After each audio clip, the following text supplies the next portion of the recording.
చిట్టి అరవడంతో అందరూ చిట్టి రూమ్లోకి వెళ్లి చూస్తే అప్పుడే ఆ భయంకరమైన తల చిట్టిని లాక్కొని వెళ్లిపోయి ఉంటుంది.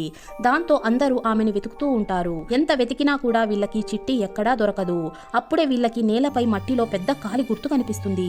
అప్పుడే అక్కడే పడుకొని ఉన్న ఒక వ్యక్తి ఒక అమ్మాయిని తలలేని రాక్షసుడు లాక్కొని వెళ్లడం నేను చూశాను అని అంటాడు. కానీ అందరూ అతని మాటల్ని నమ్మరు. అతను తాగేసి ఏదేదో వాగుతున్నాళ్లే అని అనుకుంటాడు. అప్పుడే విక్కీకి దూరంగా ఎవరో నిలబడి ఉన్నట్లు కనిపిస్తుంది. దాంతో విక్కీ దాన్ని ఫాలో అవుతూ అడవిలో ఉన్న ఒక పాతపడ్డ కోటలోకి వెళ్లిపోతాడు. అప్పుడే ఉన్నట్టుండి విక్కీ దగ్గరున్న టార్చ్ పాడైపోతుంది. అప్పుడే విక్కీకి తన వెనకాల ఎవరో అమ్మాయి ఉన్నట్లు అనిపిస్తుంది. దాంతో ఇతను భయపడిపోయి స్త్రీ మళ్ళీ వచ్చేసిందేమో అని చెప్పి భయపడి నీ జడని కట్ చేసినందుకు సారీ అని చెప్తాడు. అప్పుడే విక్కీ వెనక్కి తిరిగి చూస్తే అక్కడ విక్కీ గర్ల్ ఫ్రెండ్ ఉంటుంది. విక్కీ గర్ల్ ఫ్రెండ్ కొన్ని సంవత్సరాల ముందు నుంచి ఊర్లో కనిపించలేదు. దాంతో విక్కీ ఇది కూడా తన కలే అని అనుకుంటాడు. దాంతో ఆ అమ్మాయిని రుద్ర అన్నయ్య అని పిలుస్తూ ఉంటాడు. దానికి ఆమె నేను నీ గర్ల్ ఫ్రెండ్ ని అని చెప్తుంది. కానీ విక్కీ నమ్మకుండా నువ్వు నిజంగా ఉంటే నన్ను కొట్టు అని అంటాడు. ఆ తర్వాత ఏమైందో తెలుసుకోవడానికి లైక్ చేసి పార్ట్ 4 అని కామెంట్ చేసేయండి. Please subscribe.